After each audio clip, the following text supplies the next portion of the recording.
Tyger, Tyger, burning bright in the forests of the night. What immortal hand or eye could frame thy fearful symmetry? In what distant deeps or skies burnt the fire of thine eyes? On what wings dare he aspire? What the hand dare seize the fire? And what shoulder and what heart could twist the sinews of thy heart? And when thy heart began to beat, what dread hand and what dread feet?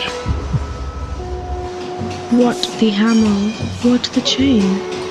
In what furnace was thy brain? What the anvil, what dead grasp dare its deadly terrors clasp? When the stars threw down their spears and watered heaven with their tears, did he smile his work to see? Did he who made the Lamb make thee?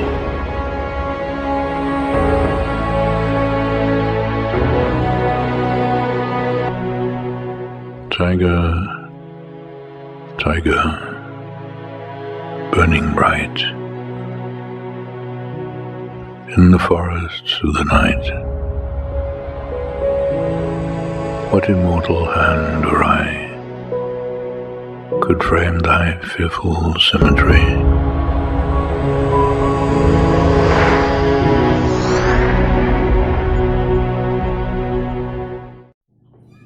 This poem is from William Blake's Songs of Experience, published in 1794, and it was one of the series which explore the harsh realities of the late 18th and early 19th century life during the time of King George III, known, ironically given the terrible social conditions of this time, known as the Romantic era.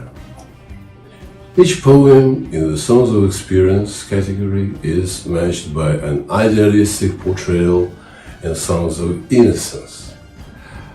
The contrast in Blake's methods of social protest. The Tyger is industrialism, actually. Victorian factories had long, skinny windows that spanned nearly the entire wall so that they could get more natural lighting. They also didn't tend to turn off their machines at night because it was too expensive to start them up again every morning. So at night, you had these satanic, glowing stripes that looked like a tiger. The forest refers to the city of London and other industrialized English cities. It's pretty common in poetry and in modern rap to refer to cities as forests or jungles. That's why there are so many references to machinery and metallurgy. The Tyger itself is a factory. And it's satanic because the Industrial Revolution was a dark period for the English. Children were forced to work from a very young age. The wages were criminally low, and the socio-economic gap between the rich and the poor was insane. So, Blake is asking rhetorically how God could allow the horrors of industrialism to happen. Just like how people have been asking how God could allow Satan to exist for thousands of years before. Everything about this poem is unexpected. The dominant image is of the tiger as something powerful and terrifying, an unusual and unconventional metaphor for Christ.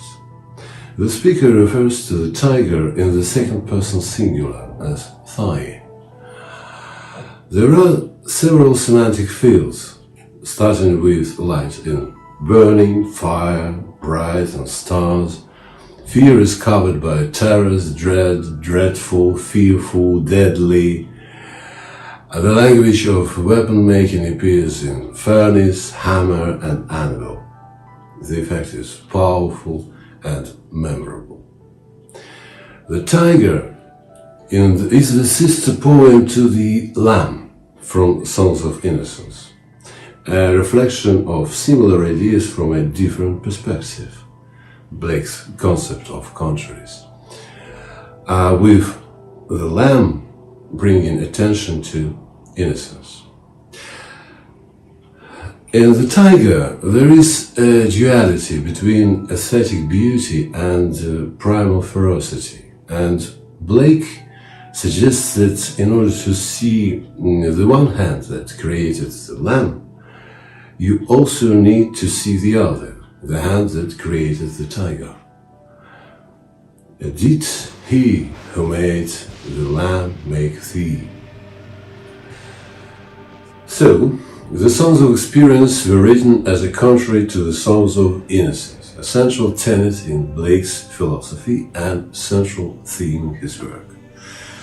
The struggle of humanity is based on the concept of contrary nature of things, Blake believed, and thus, to achieve truth, you must see the contraries in innocence and experience.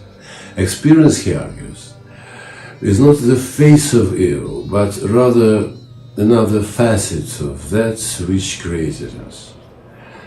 As Michael Kazin, an American historian and professor at Georgetown University, wrote, never is more heretical than where Blake glories the hammer and fire out of which are struck the tiger. Rather than believing in war between good and evil, or heaven and hell, Blake thought each man must first see and then resolve the contraries of existence and life.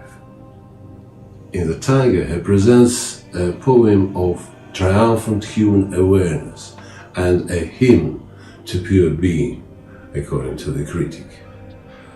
At that time, the world was on the threshold of the era of the Industrial Revolution, and Blake looked to the future with horror and interest. Today, many people are beginning to be skeptical of techno-optimism. Of course, the situation with the fraud during the electronic voting and the introduction of the QR codes has added fuel to the fire. This measure is, of course, reasonable and in general not new, but it is very doubtful what its implementation will lead to. People increasingly distrust the authorities, and if the attitude towards CCTV cameras is generally tolerable, the QR codes are perceived something like these. Now, they're being introduced under the pretext of fighting infection, but after a while, they will probably be used to ensure that we're constantly monitored in all areas of our lives. There is an expression, to have or catch a tiger by the tail, which means to have embarked on a course of action which proves unexpectedly difficult, but which cannot be easily or safely abandoned. If you try to make eyes at my boyfriend again, you might find that you have a tiger by the tail. Are you sure he knows he's your boyfriend? You have a tiger by the tail. You bit off more than you could chew. I've had a bear by the tail ever since I agreed to finish that big project. Sometimes we also say to ride a tiger. If things work out and you become an institution, how long will it be before you're riding a tiger and can't get off? But as I look back, I did have a tiger by the tail. Step 2. Having firmly grasped your tiger's tail, address him in a calm, clear and assertive voice. Scan these QR codes. This is going to safely lead you to our new forward language school, and together in a cozy, pleasant company, we'll be able to give a go to catch the tiger by the tail, and following Blake's formula, we'll most likely see and then solve the problems and contradictions that the language as well as life itself poses to us.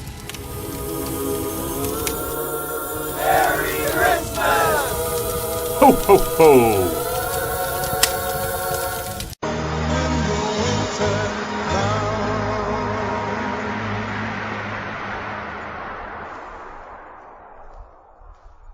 Gonna keep on walking forward.